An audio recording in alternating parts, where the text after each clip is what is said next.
magazine, Detroit, baby, we out here. You see what's going on, we activated, we ain't playing no games. You know, if you don't, then you gonna find out, man. It's GX from the Foreign Magazine, man, and today we got a special guest, man.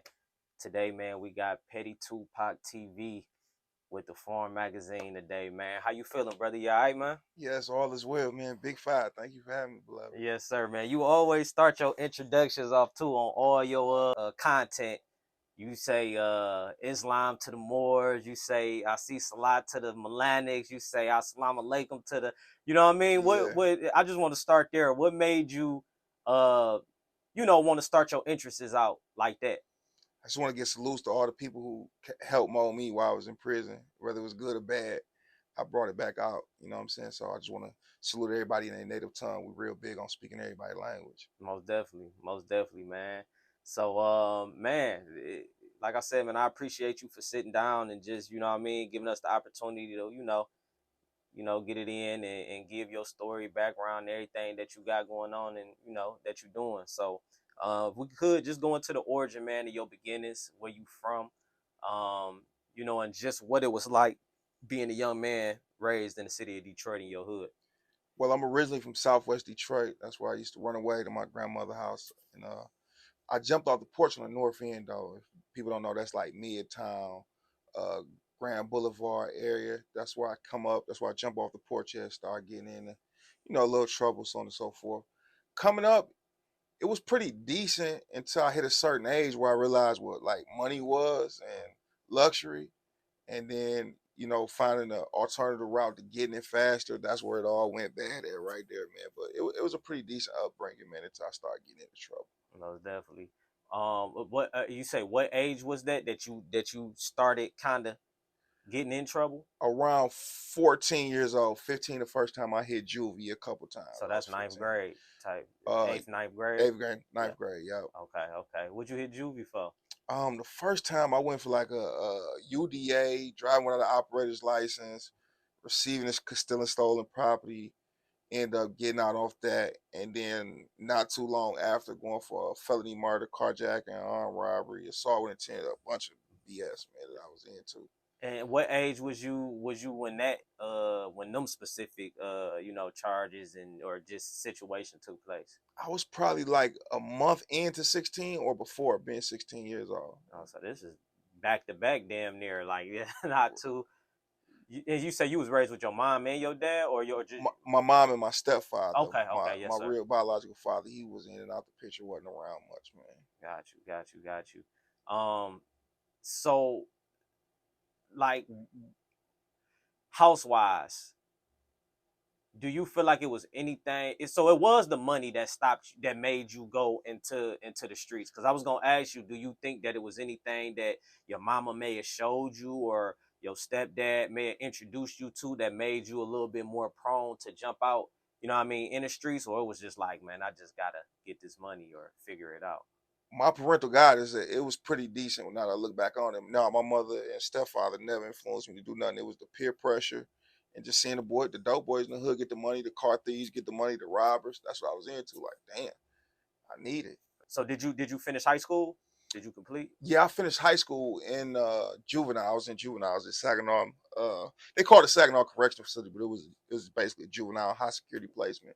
I finished there. They just passed me along because they liked me. I didn't, but it don't work. But yeah, I finished high school in juvie. Okay.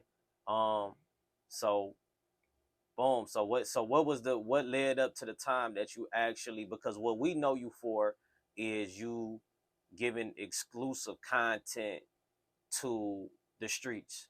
You inform people on, cases and, the history of some of the, notorious prison figures, right? Street figures, in general. So that I listening to your story, that come from you doing time in prison and building these relationships with people. How much time did you end up doing, and what led up to you having to go sit down for that time? Well, I had as far as my dog going to prison, I had caught maybe it was 3 felonious assaults, I believe it was, weapons possession, pled out to 2 counts of felonious assault. They dropped the habitual, so I went to do 1 to 4 years. I had 9 months to do, but I ended up doing the whole 4 years. 1 being the minimum, 4 being the maximum. I got in there, got in a bunch of trouble, took things too serious, and I ended up, doing the whole 4 years. Yeah, and that's what I was gonna say too. Like the way that you tell your stories, it's clear that you experienced a few things in prison. For some people, 4 years is a lot of time, period. You know what I mean? But for some people, those stories usually come from people who did, 10, 15, 20, because they just, you know what I mean? Right. But you got the stories. Like, talk about how hostile the environment was and what joint did you end up going to? First off, before I get into that, anybody just go look it up. I got the paperwork uploaded. I'm not being braggadocious or nothing about it, glorifying it, but you can go look up my paperwork. Like, you can go see everything I say, verify, I can be stamped, or I don't have somebody on the jail with me. Sure. So I ain't just telling y'all no lies. But I started off at you go to quarantine, and I went to Marquette level 1, end up blowing that, going to level 5, then going to Ken Ross level 2 and Earth level 2, then every level 5 mass facility you can go to, man. The environment, when I first got there, I made it more than what it was supposed to be. Like, people was telling me, hey, don't do the gang banging stuff, bro. Just go home. But I'm like, nah, I want the power, I want the money, I want everything. So I got to that, and then got to them higher levels. And it was a pretty hostile environment sometimes when things was on the floor. If I may ask, what type of gang banging you got into in terms of what? I used to be growth and development at GD. Okay. Used to be a GD in the streets too. I was, so I went there with some little clout or whatever. So shout out to the G's. Yeah, I wanted to continue that, and that was the worst mistake I ever made. But I guess it made me who I am today. Most definitely. Yeah. So you said you was involved with that in the streets. So this wasn't just you going to prison and just rotating with the GDs. Right. So in that area that you was raised in, say that area again specifically for the people. I started in Southwest, which is G's down there, 7400. Then I went to the North End, and I met a guy from Chicago. It was a Blaine in 3rd Street, Wilbur area. And he put me on to the G's and actually told me what the ranks was and gave me numbers to call back home to the land and, just become official in the book of life. For sure. So you say that was one of the worst mistakes that you made in terms of rotating with the GDs in prison. Why? What was some of the things that kind of made that situation like, bro, this shit ain't helping me? Everybody else's problems became mine. Because when you got that head spot, it's like you got to deal with so much. This dude might feel like cutting his wrist. Oh, you was the head of the GD. Yeah, the institutional coordinator at level 1. Right. Yeah, institutional coordinator. So that's just to put people on, you know what I mean, to the languages. It's different from the streets to the prison. The function is still the same, but the title is a little different. So yeah, you responsible for getting guys looking at their paperwork, making sure they got the right knowledge that they got. So when they go somewhere and somebody asks them a question, they know they're official and came from somebody official or whatnot. So yeah, I got into that. Everybody's problems became mine. I'm jumping in other people's fights. I'm doing I'm doing the most, man. As always. Damn. And so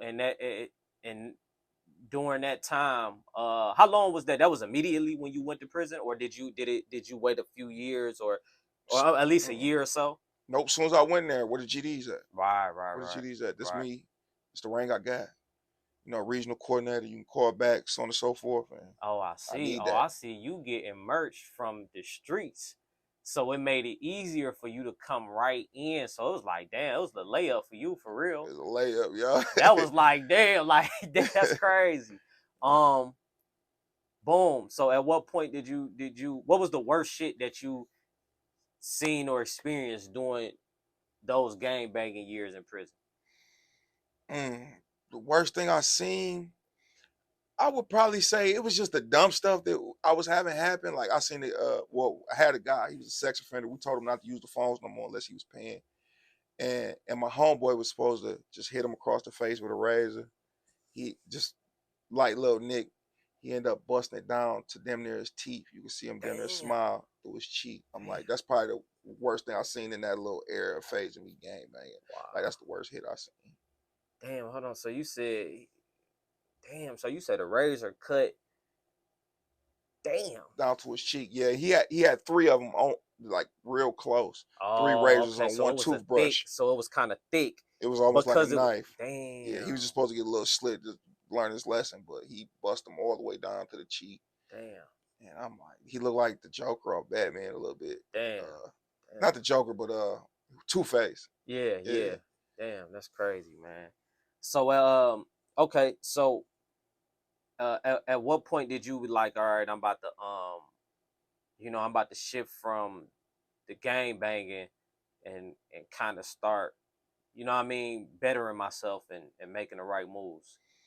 It was this guy named Greg Von Hill. When I was in level 1 unsecured facility, he was already preaching and stuff, and I was always curious, like, what's the difference between the nation, the Melanics, the Sunnis, and us? And he was just spitting to me. A wise man can't argue with reason, but I didn't join then, so I ended up going to level 2 Ken Ross, and Mo brothers breathing on me, breathing on me, breathing on me. I'm still banging, but they breathing on me. I'm like, damn, it's a move I want to make. But I ain't gonna lie, I was kind of scared of what was gonna happen when I made that move, because people feel like you can go from a GD to a Christian, but when you go from a GD to a Moorish American, they think you like flipping a vice lord or something like that. You know what I'm saying? Like, that's true. so I was kind of nervous about that, and then my reputation, and then I know guys are gonna be like, oh man, you put me on, then you gonna lead me astray, like. But I end up going to after the incident, I end up getting shipped to Ken Ross, not Ken Ross, but Chippewa level 2, and I met CC Bay, and I met brother Glover, Donald Glover Bay, and Hatchet Hill, and the boys like, man, just come on home. And I'm like, you know what? I'm ready to do that, man. That's what's So up. I proclaimed my nationality under them boys. That's what's up. That's what's up, man. What was the process of doing that, man? Because I like the literature and knowing, and having to know what you need to know in order to be that and stand on that. Do you think it was harder learning the literature for the the GDs as opposed to the Moors? What was the difference with the processes between the two? First, GD, well, it's more Moorish American literature, but the GD literature is just way harder. It's a bunch of, like, we believe in the teachings of honorable chairman, all laws and policies set forth. This long, like, stuff. I'm like, damn, all these signs and symbols. But the Moorish Americans, this was a little bit more easier. It made sense. Then you could study it out in the open. You didn't have to hide it when police came, or nothing like that. Right. There's no requirements to join. We was told as Moorish Americans not to do that no more, because they used to have guys, you got to remember all your one-on-ones, your 101 questions and keys or whatever. But I went to the Grand Sheik. I was like, I want to proclaim. And he started asking me some questions. And he's like, man, you know a lot to be a rookie. And told me to come on over. And then, I proclaimed. Well, right before I proclaimed, they sent the muftis, which is basically security, the lawbringers in there. And they went to the GDs and told them, like, hey, he coming over here. If there's a problem, we're going to tear the yard up. You know what I'm saying? And nobody said nothing. Damn, he came straight like that, though? Straight like that, man. Gaskinil and I forget the other brother name, he just passed away, but yeah, he came and said that, like, we're gonna tear the yard up if it's a problem. We ain't no vice lords, we ain't no gang. He coming over to a religious organization. Real talk. Y'all know what it is. And then they was so deep, like, nobody really wanted to do that. Real talk. So I mean, talking about that type of power in prison, man, like, if you could just elaborate a little bit about, like, who run the yards. I know at one point in time people say religions ran the prison yards, but as of lately, within the last maybe 10 years, is worse is that the gangs is running the prisons. At that time, who was running the prisons? I believe it's still like that to this day. The religion still got the power, but it's slowly declining, because the Moorish Americans had it. They got the numbers everywhere. They got the organization aspect. I would say they would be number 1, number 2, followed by, you got to go right now. You got to go with the Bloods. You know what I'm saying? You got to go with the Bloods, and then the Nation and the Atlantics. And if Sunnis. you was to give your order, and I know that this might be a little, maybe a little controversy to some, but it's just your opinion. It's just your thoughts from what you've seen and your experiences. You got Moors number 1, you got Bloods number 2, and if you can to at least 5, get that list off. Moors definitely number one. And you could probably interchange the blood. They don't have an organization yet, so I'm just keep the Moors the number one, number two, the Bloods, because they got the number, the viciousness, the charisma, the youngness. Number three, matter of fact, I would go Vice Lords, number three. Number four, Nation, number five, between the Melanics and When you Sunnis. say Vice Lords number, what'd you say, number 3? Yeah, Vice Lords number three. If you can explain why, and give your explanations for for the other two as well, if you don't mind. Well, like I said, with the Moors, I would say number one because you got viciousness. If you look at history, Moors don't kill more people in a joint than anybody else. So you got that whole aura, demeanor, the organizational aspect of it, the outside support. Then you got the Bloods because of number, the viciousness, the young. Number three, the Lords, because they highly, highly educated and super organized. Like they got ties back to the mainland all the time. Like they get indicted every other year in prison or out of prison. Like they super about that. Four, I would get to the Nation because viciousness, numbers, organizational structure. And number five, be a floater between like the Sunnis, Melanics, GDs. Mm-hmm. Got you. Yeah, man, that's interesting, man. That's a good explanation for all of them, for real. 100. Okay, so when you said the Vice Lords, man, it actually a huge indictment just came down on the Vice Lords maybe last year or so. And they did a major sweep. What do you know about that? Like just from the public record information, what do you know about that situation? If you go on my YouTube and you go on my Instagram, I'm in pictures with 4 to 5 guys that got indicted. And I was so stumped, like this was years ago. I was like with that picture or whatever, you know what I'm saying? But yeah, they got them guys on. They got my baby too. He telling, man, shout out, boy. But whatever, man. That's still my dog. I don't care. Yeah, they got them boys on like one murder, a bunch of selling firearms and fentanyl charges. Right. It's some years about to come up out of that thing. Yeah, it's some guys about to get some years. The heads, because they really trying to kill the head, make the body fall. But I promise you, there'll be another indictment in a year or two on them guys because they don't stop. You say them. They don't stop, bro. Every 2-3 years, Vice Lords, Schoolcraft, Refer. If you can, bro, since you cause you know about that, man, go into a little bit into the history of the gangs in Detroit because I've made a few statements in saying that Detroit is known for cliques. But it just seemed like, man, with the interviews that I've been doing and just the people I kind of just been linking with, it's starting to show a little different. It's starting to kind of show that gangs has always existed in Detroit. You feel me? Yes. If you can, bro, go a little bit into that, man, just to kind of, in the different areas that that these gangs was, had locked down. Well, I mean, Dead Zone General took it back to the 90s with Headbangers, Ravenville, Bloods. IUT was a little bit before them. Insane Undertaker, they Bloods. Then Uchi Khan broke it down too. In the 80s, you got the Rolling 60 Crips, GDs, and some Vice Lords up here. And, I can only take it back to the late 90s, early 2000s. You got Chocolate and them, Toledo Mafia Counts. You got the GDs always been around down there, 7400, Sereno. So Detroit been had some gang culture. I mean, you got to think about it. The Vice Lords been around since the late 50s, early 60s.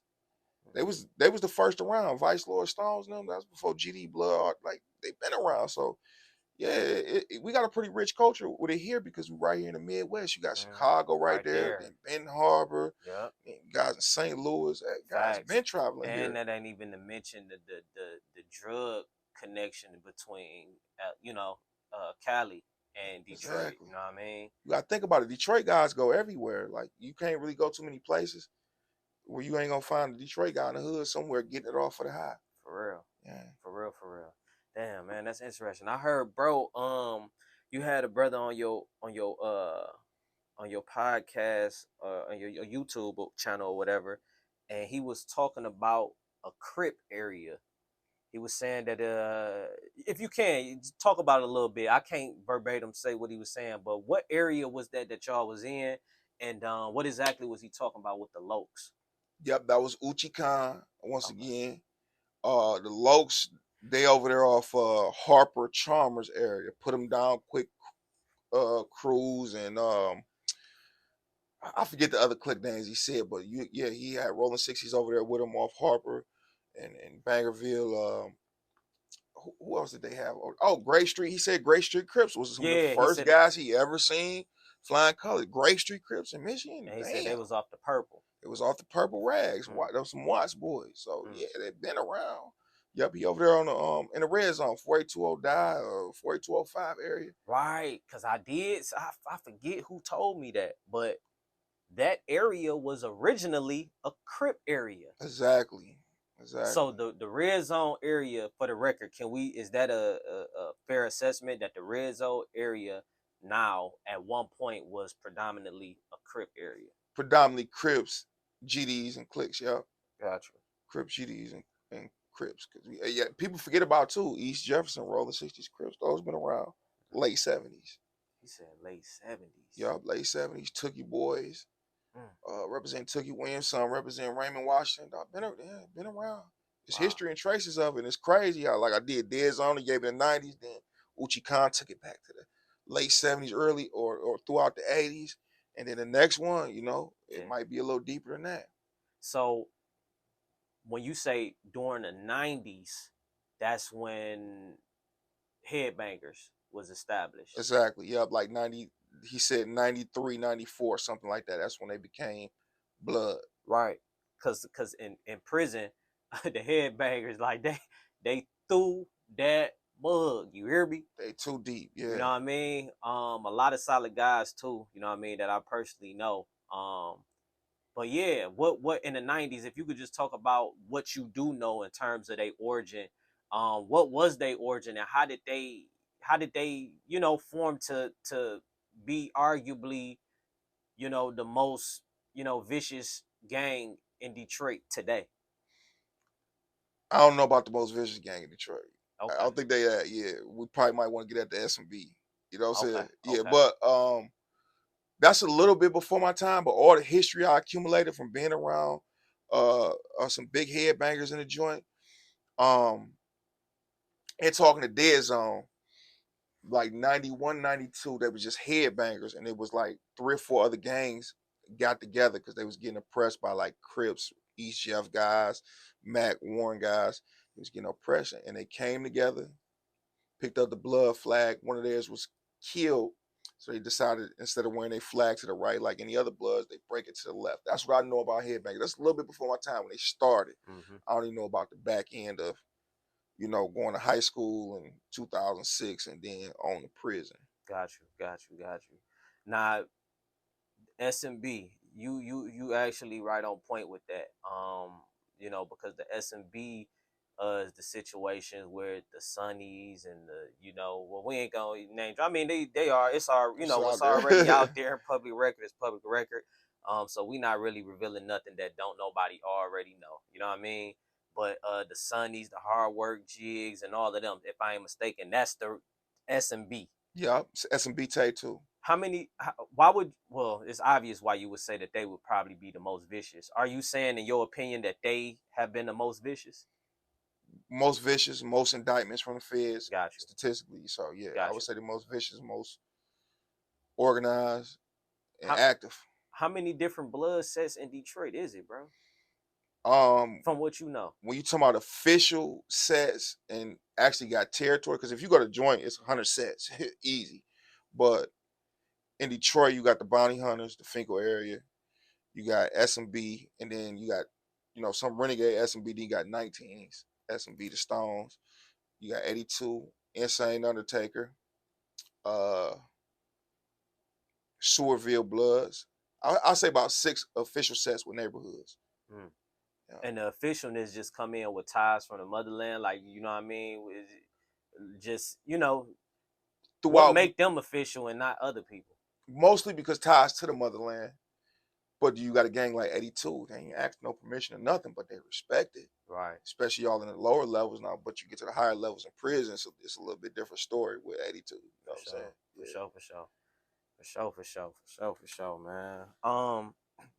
So in terms of Crips now, I say maybe about, I mean, it's clear, it's obvious where that, you know, energy has arrived back from some years back.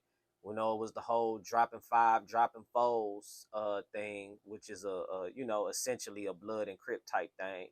Um, do you feel like the Crips or the Blue is like rising? Like, do you even see what's going on in terms of to even be able to make that assessment? I do. I do. It's just a predominantly blood city now. Predominantly blood city. That's what's trending. That's what's going on.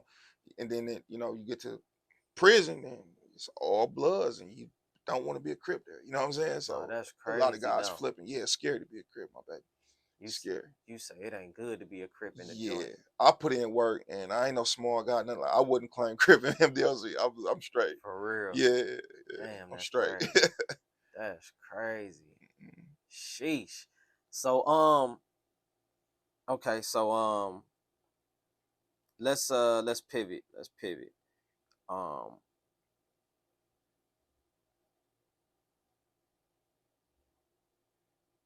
let's okay. Let's go into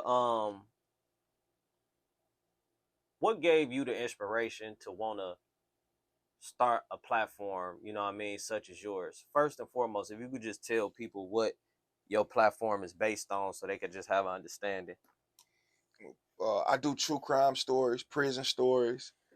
I try to give people a little game too, you know, mix that in there too, about real estate investments, entrepreneurship, certain apps you can utilize. But yeah, it's mainly just true crime, prison content. And what gave me my inspiration is a guy named Cali Muscle I seen years ago. And I had uploaded one of his videos, and then I went to prison. I came back, it was like at 1 million views. I'm like, damn. I said, Damn. hold on, maybe I need to start doing this. So people, you know, I dropped one and Picked up, yeah. it picked up a little bit. People like, do it again, do it again. And then by mistake, just went crazy. So I'm like, you know what? Let me keep doing this. And then they sent me the monetization status. I'm like, all right, well, hey, How long ago was this? this like a year and a half ago when I really started. Man, Mm. like a year and a half ago. Damn, you saying so they gave you the monetization thing? You like, oh shit, like let me go to Yeah, let me go to get serious with this shit. Then we yeah, talking that pape. It's time to lock in. yeah. Definitely now it's time to lock in, bro. I'm done going back and forth to jail, all that BS. And I'm like, yeah, I'm straight. Nah, for sure, for Yeah. sure. What's been some of the best stories that you've had the opportunity to cover, or best cases that you had the opportunity to cover? And you know what I mean, what's been the most interesting case for you? I would say one of the most interesting people that I interviewed was, I gotta say, Uchi Khan again, because the way he articulated himself. And then he just broke it down like, y'all got this obsession with calling 48205, 224, all the red zone. When he begged to differ, he showed a different, deeper history, which got more people hitting me up about more stuff. So I think that was one of the best stories from a person I did. One of the craziest cases, I gotta say, I don't know, it's about probably the TTO team telling on himself, or maybe the Cash Gang got to kill Al Wu and them. That went Yeah, crazy, and then guys was mad. Like, yeah, no, I'm and like, that's one of the recent ones, man. You say yeah, people you've been getting a lot of pushback from that. yeah. And then some support, you know, like a lot of women been hitting me up, you know, RPL, Wu paperwork don't lie. These is women, like they can clearly read the stuff. But on their side, they saying that ain't really was. And he owned up to, bro told 3 different times. I don't give a fuck how you put it. He told 3 different times on himself. You feel me? Come on, man. Man, that's how you deal with that, man. Being that you know talking about cases and stuff like that. How you deal with that type of, you know what I mean, pushback from people. I actually hit one of my homies because that was the one where it was like, damn, too many people hit me up. I go call my homie because he got connections with the boys. And he, you know, we talked to some people that like some of the main guys, they don't care. They like them guys just groupies. We don't know them, and Mm. you know, they like the paperwork don't lie. And I sent it and I showed them like, okay, dog, he did tell, but just dealing with it, like you always gotta watch over your shoulder no matter what you do or what you talk about, because somebody gonna be mad about it. But I don't really be tripping about it like that, man. I don't trip about it like that. Nah, for sure, for sure. Um, I seen it was a guy that you was talking to recently, and he was talking about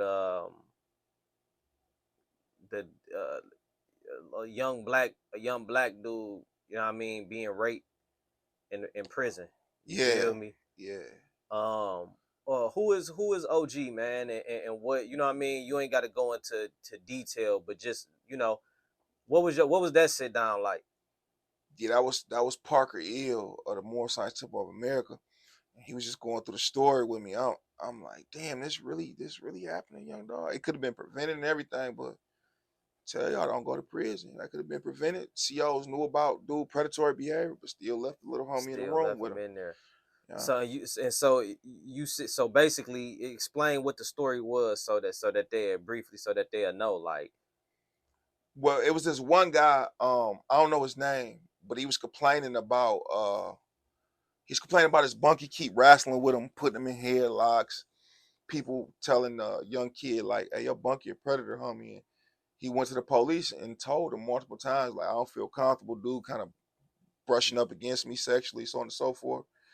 And then I guess one day the predator dude got drunk and hit homie in his head and took it. That's crazy, bro. Um, So y'all, yeah, stay your ass out of there. Speaking of that though, that's crazy because like Leak 24 Leak, he just ended up getting picked up.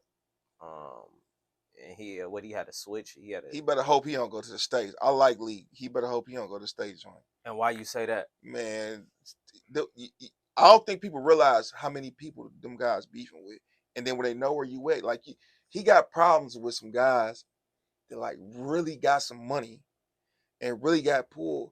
And then I remember the conversations of people even talking about him in prison or when they call home to me, like 700 guys don't like them. Some of them 700 guys don't like 82 guys don't like. They got beef with the whole city. BCB guys, like that's gonna he, and he dropping fives on every picture. I hope he rolling with the GDs if he get there or something like that. That might be able to help him out a little bit, but he gonna have some problems. So is that what most people do? Like, do they just click up with another gang just to what I mean? It when shit that hectic, when it's on a flow like that, and everybody wants your head. You get what I'm saying? What's the play? Join the gang? An opposing opposite gang or something? You better hope a lot of your hood in there, cause some gangs, like if you got like a lot of problems, they won't take on you. They be like, "Nah, we straight." Kind of like we don't want to deal with that. As far as what they used to do with the Crips, and G's used to link up, but you got so much pressure now. They don't want them problems. So with a guy like him, there's a whole 7 Mile guys in there. I think he do. I'm not sure. I'm not gonna say he bang whatever, but I think he got some affiliations. So I mean, that might be the best, just to get with guys that got mutual common interests and be as vicious as you can be. Yeah, or your numbers might be able to help you politic a little bit more. You know what I'm saying? And guys might not be so quick to do something to you.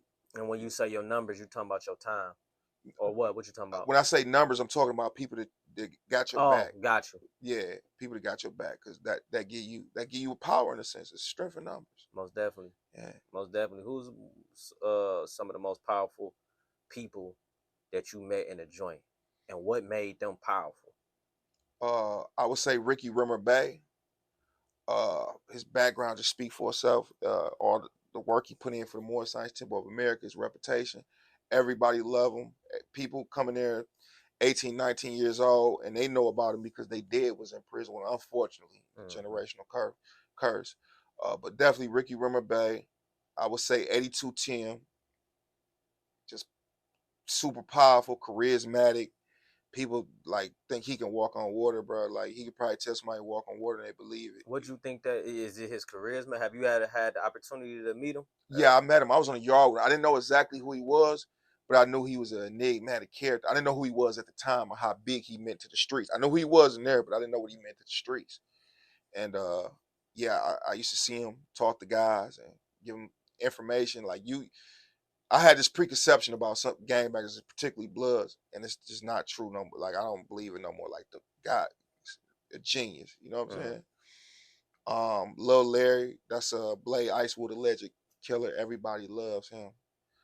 Everybody love him. So that would be the probably 3 most powerful people I met. Most definitely. Yeah. In terms of the 82 Tim, didn't he ended up getting locked up maybe what some years ago, about 5 years ago, a little more? I think he been down like 9 or 10 years. 9 or 10 years. Okay. And he had some people on his case, and people he got told on, didn't he? Yeah, somebody told on him that witnessed it. It wasn't nobody with him or friends. I read his stuff. I don't believe it was nobody who was with him or nothing. That was Oh, okay. some other people that Okay. seen it or allegedly seen it. Most definitely. Most definitely. Talk about the most, because you got a lot of stories, bro. If you can, bro, talk about some of them vicious stories that you done seen, some of the most vicious plays. You know, just the shit that really go on, man, that people, you know what I mean, haven't had the opportunity to see or maybe even heard. When people ask me like, "What's the most vicious stuff?" It be like, "Damn, is it rape? Is it the guy losing his eyes? Is it the guy getting hit with hot boiling water?" Like, when you go to prison, you see the movies, you expect guys to get maybe stabbed in the shoulder, the stomach, or something like that, or guys get raped. But It's bigger than that. it's different when you see a guy boil hot water and rice and honey and throw it on the guy's face just because he stopped chilling with him. You know what I'm saying? You Like, feel me? yeah. So, I mean, that's one of the most vicious stories I've seen. A guy, he was old school prisoner. He was hanging out with a young dude. And the young dude, when you got a new number, a 9 number, or whatever, older guys will gravitate towards you. They might try to put knowledge, wisdom, understanding in you, or they might be trying to play on you. You know what I'm saying? So I guess he just out of his mind. He thinking this young guy like him because he playing chess with him every day and whatever. So I guess young guy got the word. He was kind of weird. He started acting weird and he stopped chilling with him and stuff, man. So dude went in line, cut in front of him. Let me get in front of you. Let him get in front of us. He boiled the water, the rice, salt, honey, boiled it, threw it on dude's face. And when he got hit with it, I seen him wipe his face. You can see the handprints in his face wiping away his skin. Another dude rush over there like, "Don't wipe it away. It's gonna make it worse." You know what I'm saying? That's probably one of the most vicious things I've seen. Like, that was uncalled for too. All you had to do was ask the young dude, like, "Are you gay or not?" You know what I'm saying? Real But tough, you real just tough. think because you giving him stuff and he accepting it, did he like you? That's crazy. Yeah, bro, that's wild, man. That's wild, bro. On the transition tip, when you did come home, for the people that did time in prison and came home, getting back into society, what advice would you give, or what was your experience? And we just let your experiences be the advice itself. I mean, I was a weirdo. I ain't gonna lie. I was a weirdo. I was at my mom's house. She used to ask me, like, "Why you always stay in the basement all day?" But I'm used to being in a level 5 cell 24/7 by myself. So I used to go in the basement all day and just chill. But one day I had to get that fire up under me, man, go get a job. It was kind of hard. I had to take the bad jobs at first to get some more experience. Um, but it all worked out when I kept trying. You can't give up. You can't give up. And Allah blessed me with the opportunity I went work for a guy at a paint shop, and then I was able to buy paint from him for low and then go sell it for the high. And I was doing things like that. Any opportunity I get, I would do DoorDash. I didn't matter what it was. And to stay focused, because I slipped back into my old self. That's why I'm on papers now. I got a bag, start doing my thing. But it's just to stay focused, man, and be patient. I'm telling you. Because at the end of the day, you're going to have to do it the right way regardless. Oh, most definitely. Most definitely, man. Tap in to Petty Tupac TV. And I got to ask you, bro, why Petty Tupac, bro? Hey, I got to ask you that. Petty, the name they gave me in prison. Okay. Because I kept like just doing super petty stuff, man, to people. And then Tupac, I gave myself that name because I love Tupac. That's my favorite rapper, no doubt. For sure. Of course, TV. And you hurt my feelings too, man, by not getting back. You said I get the interview, but you get a white boy interview, man. You feel me? Come sit down with the real people who grew up on you, man. You hurt my feelings a little bit.